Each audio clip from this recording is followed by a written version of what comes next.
All right, everybody. Let's okay. How are you? No, it's all happening today. As I said, got babies, got dogs, I've got one of them. That's family. All right. It's a real EP family today with everyone. So in recognition of Aboriginal and Torres Strait Islanders peoples' connection to country and in continuous ACU commitment to reconciliation, it is customary to acknowledge countries we pass through. Today we acknowledge and pay our respects to the First Peoples, the traditional custodians of the lands and waterways. We thank them for the continued custodianship. We acknowledge and celebrate the continuation of a living culture that has a unique role in this region, and today we're on Camaragal lands. We also acknowledge elders past and present and thank them for the wisdom and guidance as we walk in their footsteps. So welcome everybody to today's confirmation of candidature for Jamie. And before I introduce Jamie, I'd like to introduce the Milestone panel today. So the expert panel members is Professor Teresa Dickey and Dr. Emma Bradshaw, led by the most competent Professor Jessie Gow. And of course, Jamie's supervision team, who's here as well, is Associate Professor Taryn Sanders, as Principal Supervisor, Professor Rich Ryan, Professor Mary Ryan, who are both apologies, as well as we'd like to welcome here in present, Dr. Anna White from WSU. Welcome. And without any further ado, I'd like to hand over to Jamie. Yeah, cool. Floor is yours. Thank you for coming in such large numbers. This is my worst nightmare, playing out pranks. So I didn't expect the babies and a dog though. It's actually pretty cool. As you may see, my project is actually my own, like many of you in the room, but I've come in with kind of my own story, my own background, my own experiences that I would like to share with you today as a reason as to why I picked this particular topic of trying to support our pre-service teachers as much as we can on placements. Ricky stole my second slide. So thank you for my supervisory panel, two of which unfortunately can't be here today. And one has had enough of me already that she's moving to Melbourne. But I also had an end user in Catholic Diocese of Parramatta who unfortunately is no longer in her job either. So I'm not sure if it's me, but I'm hoping that everyone else will stay around for long enough and see it out. But as you can tell, I'm a teacher. So every teacher has a story and every teacher has personal motivations as to why they got into the teaching profession. And I'd like to share mine to start off with, to give you a bit of a background as to why I'm doing my particular study. And so you'll note that there are 4 Sherson men who, well, myself included, are in or have been in the teaching profession. My great-grandfather was a minister and a teacher, taught French all over New Zealand, which sounds really weird. My grandfather was a principal in a primary school. He's still alive and kicking at 96. So wow. It's good to be a teacher. You live forever. And my dad was an instructor in a Technics college similar to TAFE in engineering capacity. And so that was my first taste of what teachers were. And that was kind of normal. I didn't think anything really of it. And then I met this handsome man in primary school and I was like, whoa, that's the coolest guy I've ever seen. He's got long hair. No one's got long hair. And he wore shorts to school, which was crazy back then. And this is, we're talking like mid-90s, late 90s. And I thought, oh, you know what? I actually just like this guy. I want to be like Mr. Wilson when I grow up. And so I ended up on my own journey. I ended up teaching in the States with a boy band haircut for 2 years, teaching at summer camps, teaching in schools in where we take students out into the wilderness and play around and do some crazy stuff. And so I came back and did my 4-year degree in teaching and decided, you know what, I want to be a teacher. Somewhere in between that point, though, I had some experiences specifically around placement that changed my motivation and altered the career trajectory that I was on. And I didn't end up being a teacher for as long as I thought I would be. And that kind of sets a little bit of a precedence as to why I'm talking about this today. Currently, I'm a lecturer, as a couple of you are in the room, lecturer in education in the Faculty of Education and Arts. I look after the placement units and I teach across PDHPE as well. And so I have the privilege of seeing a lot of these students. I've got it out, obviously, because most of them know that I'm using their likeness today, but some of them don't. this crew I would had the fortune of teaching 6 times in a 4-year period. So I got to know them really, really well. And that was a really amazing experience for me. And so I got to hear firsthand a lot of anecdotal feedback on what they were experiencing on placements and what they were doing while out on placements with their supervising teacher or mentor teacher. And so I got to see that from the ground up. And so that's kind of the birthplace of my PhD to start off with. Placements, for many of you that are not up to speed with the way that ITE degrees or initial teacher education degrees are created, ITE degrees have placements throughout their formation. For many of our students, this is the first time that they're back in school since they finished high school. And so it's a place for them to see not only themselves as a teacher, so teacher identity is starting to be created. We start to see them build their own styles, and it shapes their career trajectory, similar to what happened to me. And so this experience is really impacted by the mentor teacher or the supervising teacher who is in the room with them the entire time. Now, there are specific frameworks and guidelines that are provided to us as initial teacher education degree providers, ACU. That accreditation is around placement duration, so how long they're out on placement. For undergraduates, that's 80 days minimum. Where they go on placement, so the setting is important, and also the standard in which the pre-service teacher teaches at, so they have to be at a graduate level by the time they finish. However, there isn't a set, the thing that is missing is a framework for the mentor teacher. How are they being supervised? What are they doing to help that pre-service teacher get to these milestones? And so there are a lot of our mentor teachers or supervising teachers are using their own experiences and how they were taught or how they experienced mentorship in their own capacity. And so I heard this all the way through. I was able to see this from day one onwards. I've had over 1,000 students per semester. I'm the national LIC of that unit. I see thousands of students come through. These students in particular, these students are no longer, they've all graduated. These ones are no longer teachers. Wow. So there is something going on between year 1 and year 4 and the way we do things currently. And so this is where I think I can make a difference. This is where I would like to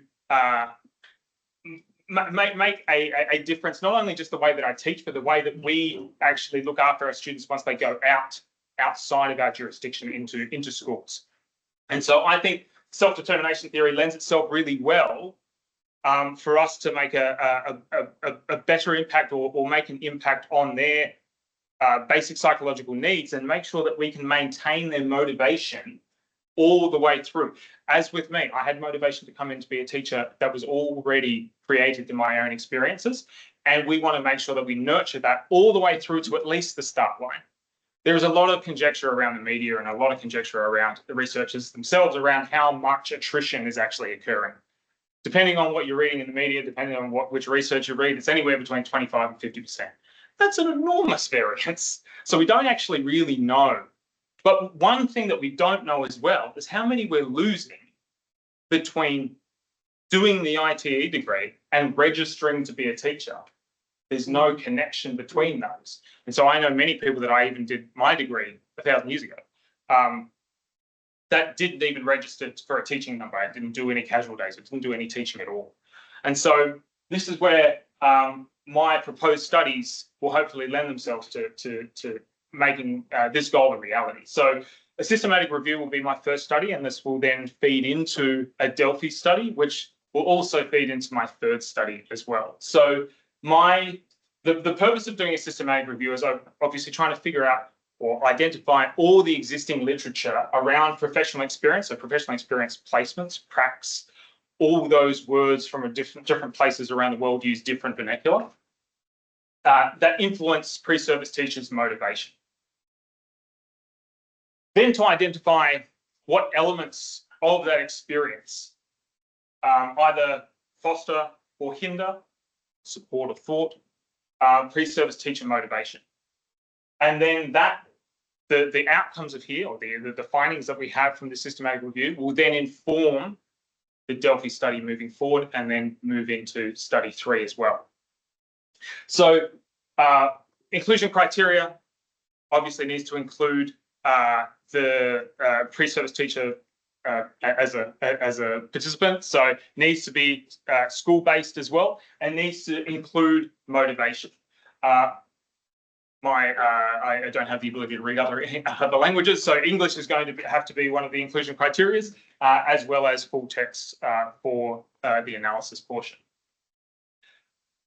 The framework I'll be using is the PICO framework. Now, I have a meeting next week with the lovely team in the library who's going to do their wizardry around my search strategies.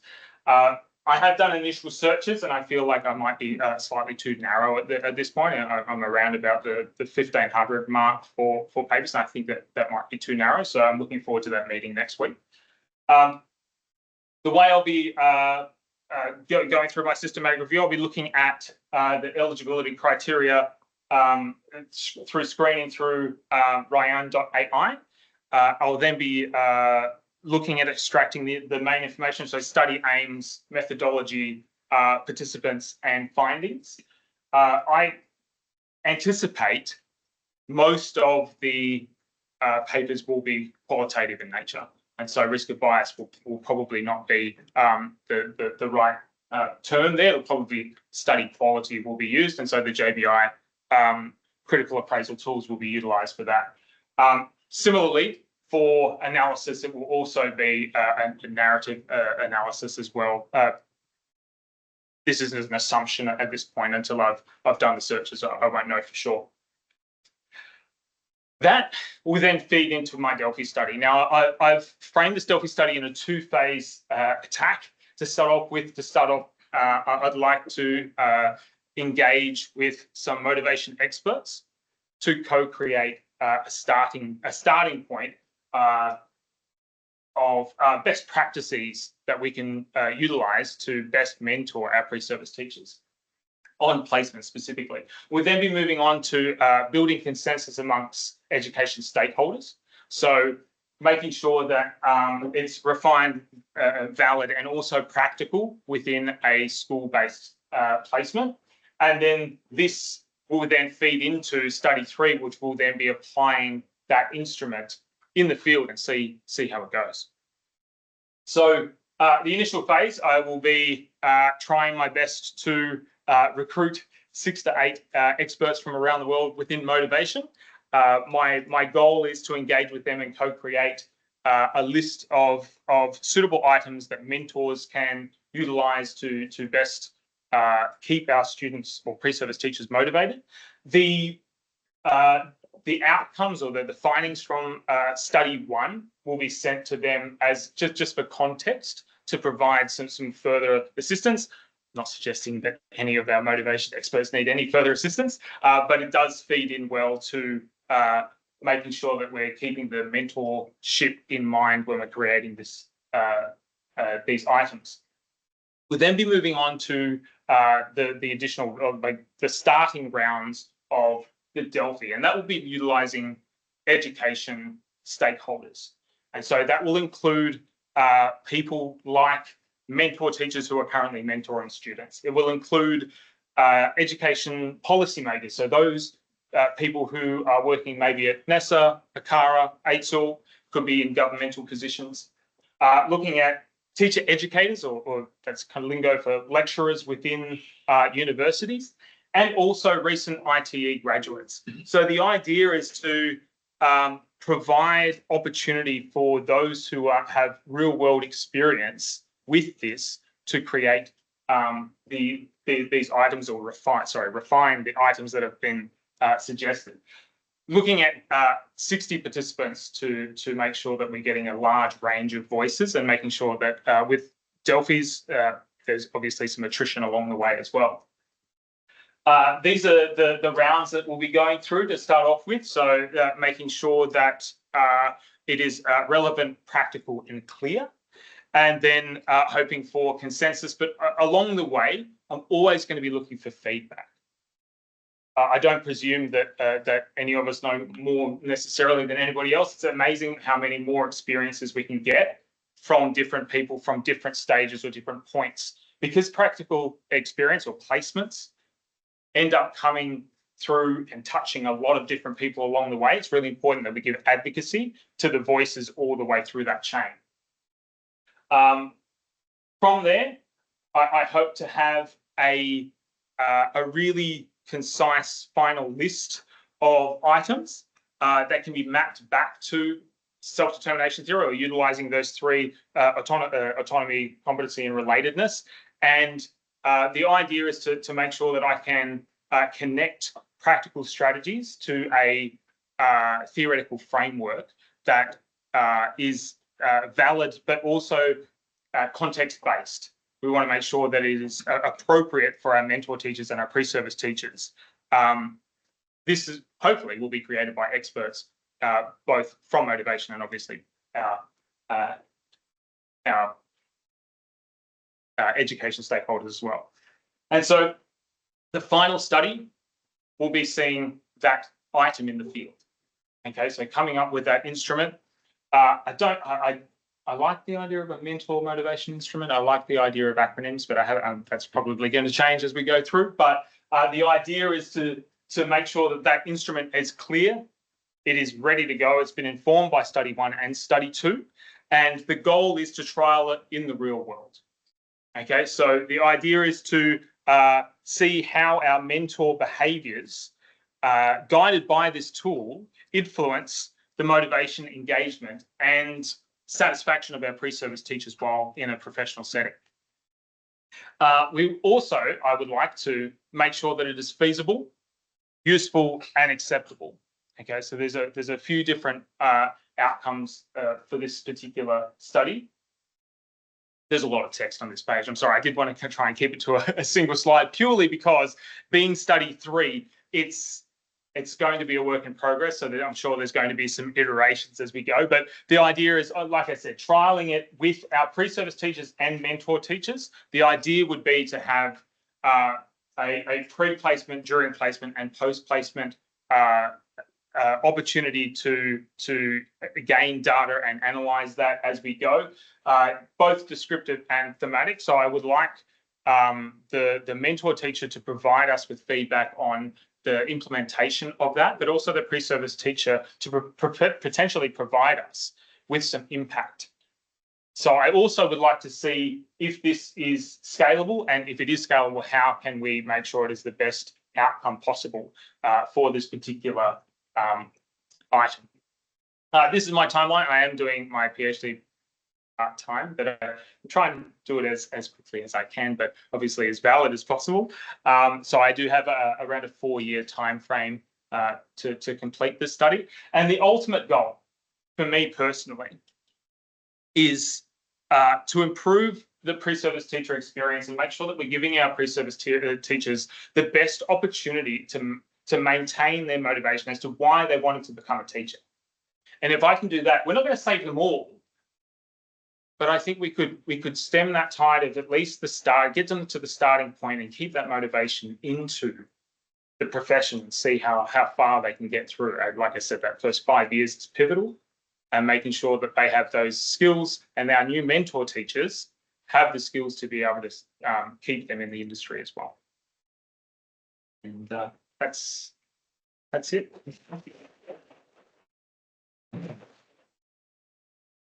Well done, Jamie. Thanks. Before you go to Emma, I'll just hand over to the chair to take over. Wonderful presentation, Jeremy. Thank you. I think I remember have some question for you before we open up. Okay. Yeah. Sorry. Go ahead, Emma. Thanks, Jesse. Hey, Jamie. Thanks so much for the presentation. I really enjoyed it, and also the written work. And it's so nice to hear how you're positioned in relation to your thesis and how much it means to you. So thanks for sharing those parts of the story too. I have 2 questions for you. The first is motivation is obviously really important to your thesis, so it makes good sense that you're using SDT. But with the document today, we spoke a lot about, I heard a lot about amount of motivation, which SDT is typically less concerned with and is more concerned with the quality of motivation, the autonomous or controlled quality of motivation. I just wondered if you could speak to how you might distinguish between quantity and quality in your study, and why that distinction is key to the need, support, motivation, retention pathway that you're looking to explore. Yeah, that's a really good question. I don't presume that we will be able to obviously measure motivation for this particular study, but the idea for me was to maintain that constant motivation that they come in with. I'm not sure how I'll make that distinction, but that's something that I'm really happy to work on. I haven't thought about what avenues I'll go down with picking the right measurements or how this will pan out. I'm hoping that a lot of the information that I gather from the systematic review will really feed into how those decisions are made moving forward through the different studies. Well, thanks. And just quickly, my second question is regarding study 3. Can you just tell us a bit more about the sample in that study? Like, just in terms of from a feasibility perspective, do you already know how many people you need or where they'll come from? Have you recruited them? That kind of thing.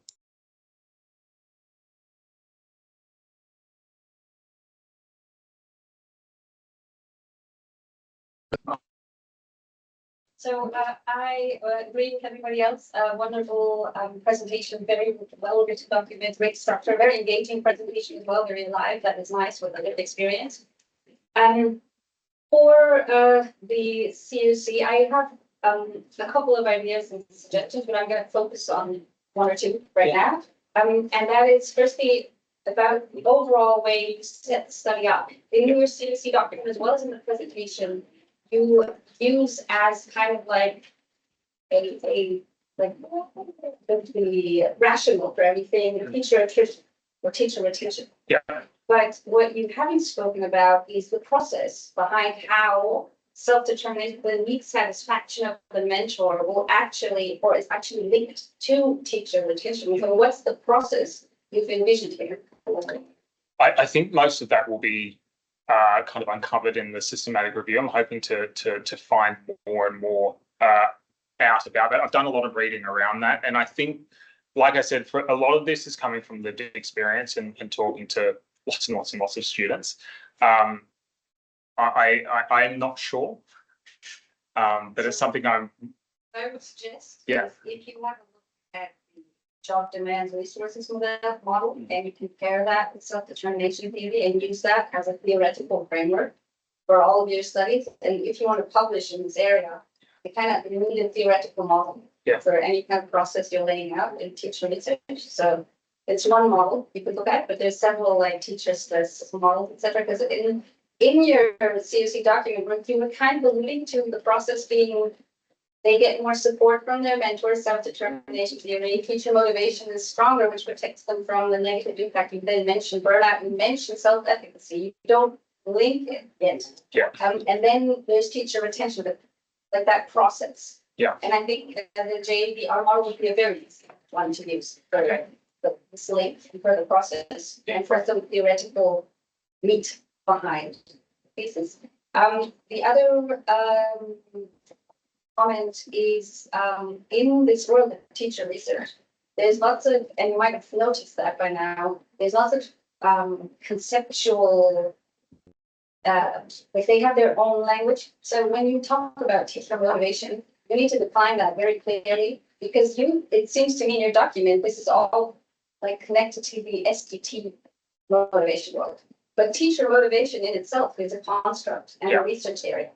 And then you also mentioned, you just mentioned to stay for a teacher who chose to become a teacher and then stay. Those are also 2 distinct, not research areas, but like constructs and things. So I would encourage you to think very clearly about what you define as teacher motivation.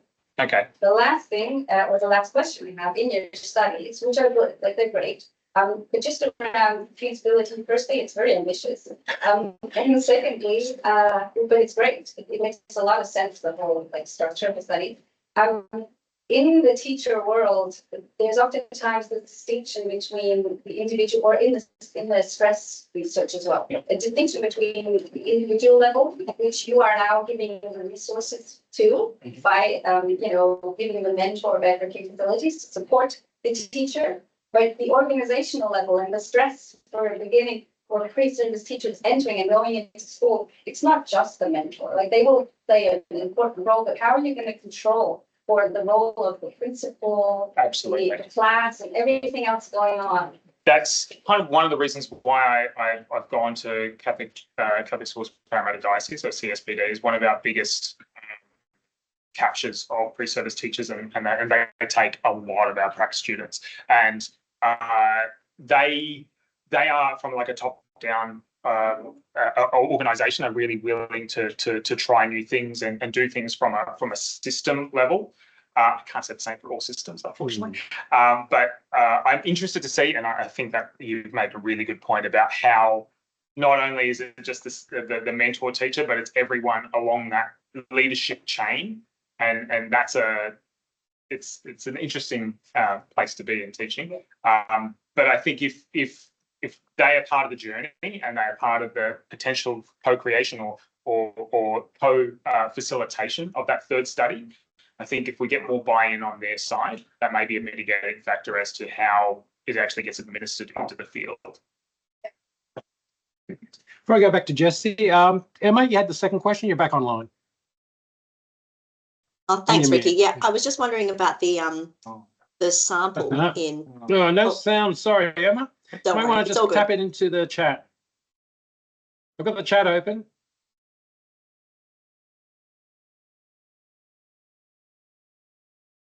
Oh, that's it. Sorry. Oh. Well done. Thanks, Gabe. Try that again, Emma. Oh, you can hear me now? Yeah, sorry. Ah, great. And that's okay. I was just wondering if you could say a little bit more, Jamie, about any considerations you've had regarding the sample for study 3. Do you know who they're going to be? How many people you need? Have you already recruited them? That kind of thing. Yeah, so another method to my madness with including Parramatta Diocese as the end user is just in my unit alone in semester 1, they took over 300 students.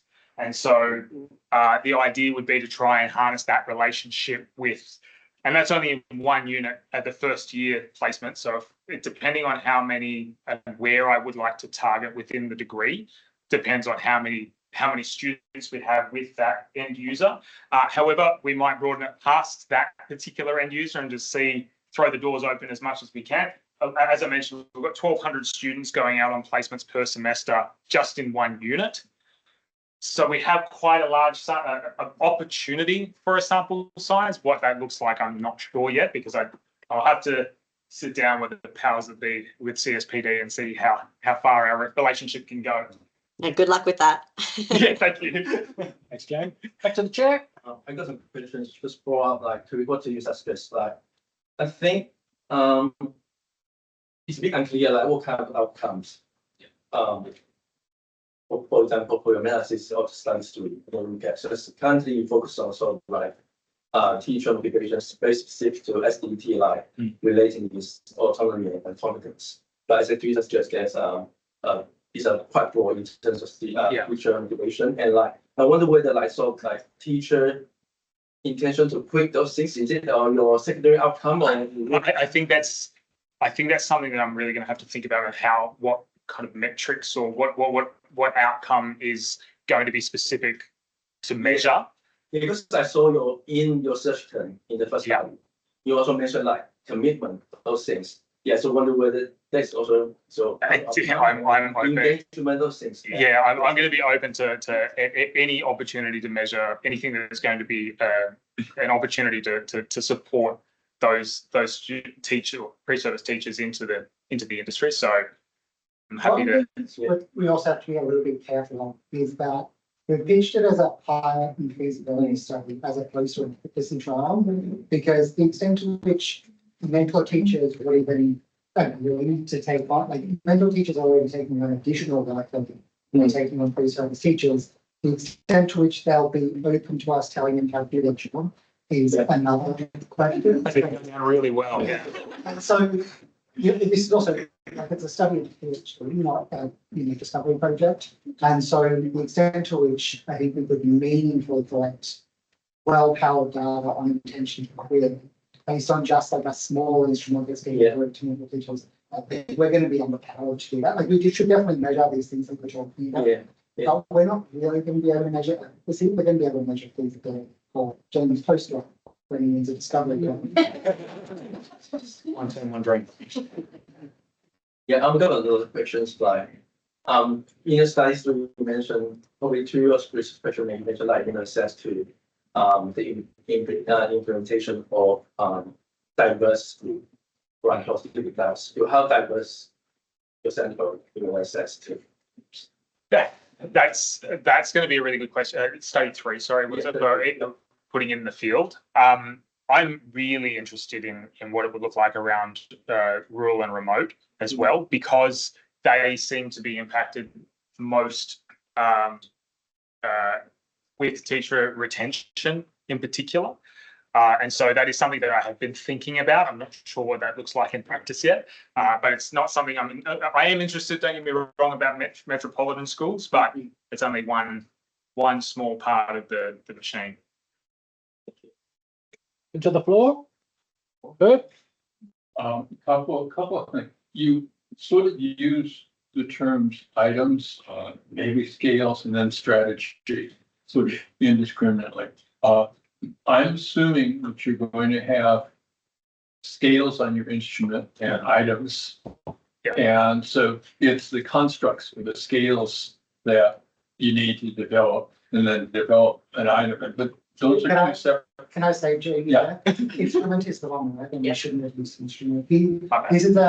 This is a tool that's intended to help give a better mentoring, not a measure of teaching. So it's not an instrument in the sense that it's going to measure something. It's an instrument in the sense that it's a kind of checklist or a supporting instrument rather than an instruction. Like something rather than a supplement. So, Okay, so the instrument is more like a checklist of things. Okay. yeah, so it'd be things like, on their first day, here are the things that you could do to support the teacher. Pre-service teacher to feel included in this, things that it wouldn't measure them.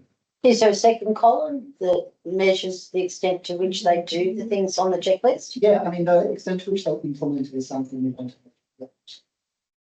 And no measurement of SDT, motivation?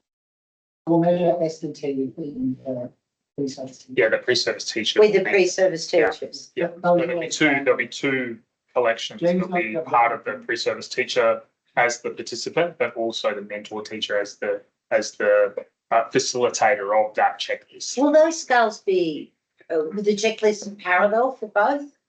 Potentially, yeah. I Yeah, think it would be really easy to appropriate. compare. Yeah, I think I would for ease of Yeah. implementation. Yeah. Yeah, So following on that, what I was going to say was if you've got participants and mentors measuring the same thing, and I assume that each mentor has several students. Only one? Maybe 2. Our students go out one-on-one, or in some circumstances, with the teacher shortage, many of them are doing paired placements, so they'll do 2 to 1. Okay, so you've got. They're in the room together at the same time, so they're not just roaming the corridors looking in at different people's classes. No, They have to I be. understand that, but how many, you've got one mentor for each mentor has one and only one, or maybe 2 students? Oh, okay. Still it'd be interesting to look at the agreement between what mentors say and. what students say. Absolutely, I'm going to find that. Yeah. I mean, what I was assuming was that each mentor had a group of students, and you could look at the agreement. They'd be making some money if they did, but they get paid per student, so fortunately, probably that they only have one, so they You've have. got hundreds of mentors. Welcome to my world. One of them is this big night. I'm sorry. Thanks for the confidence. Any other questions? Right, we'll go. you go, Kate. Out of curiosity, and perhaps this is indirectly captured by SDT or the teacher motivation in general. Do you consider in any of your studies or from your experience, do you know about like personal fit? Because when we're making decisions of what to study at university, we're quite young.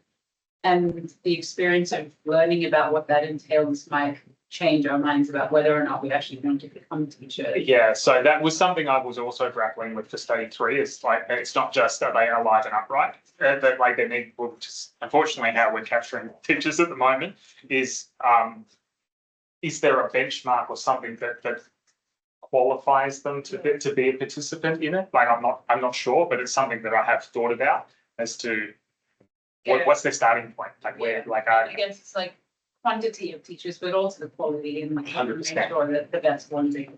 yeah, but that's definitely something I've been thinking about. Rhonda? Shame you picked this topic rather than coming to work with me, by the way, but don't worry about post-op with Karen. Yeah. You can come back to the fold later. It's all okay. All is forgiven.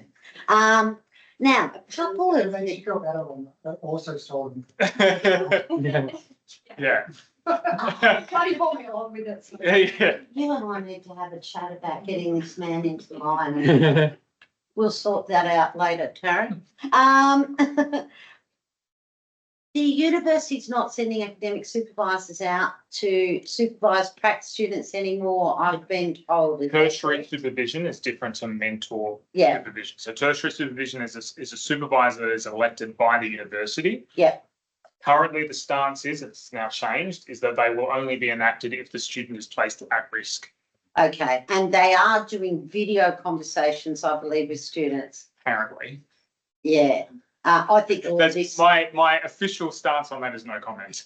Yeah, well, my official stance on that, having been a prac supervisor and a teacher educator myself, is good luck with that system Thank you. I working. appreciate it. And I think it's highly problematic. Yeah. And are we sending out our students to prac early because it's been well established that students will leave when they try teaching and find out that they hate it, as long as they've had an early experience. So we are sending them out early in that. So the current course map for undergraduate degrees in ACU is that they go out in the second year, first semester. So they have 1 year's worth of curriculum pedagogy, of understanding how to be a teacher. Yeah. That is changing now that we've got a new course map coming through and they're doing observation days in their first year. Yeah, I think that's stronger. I mean, Only you knew who wrote the unit.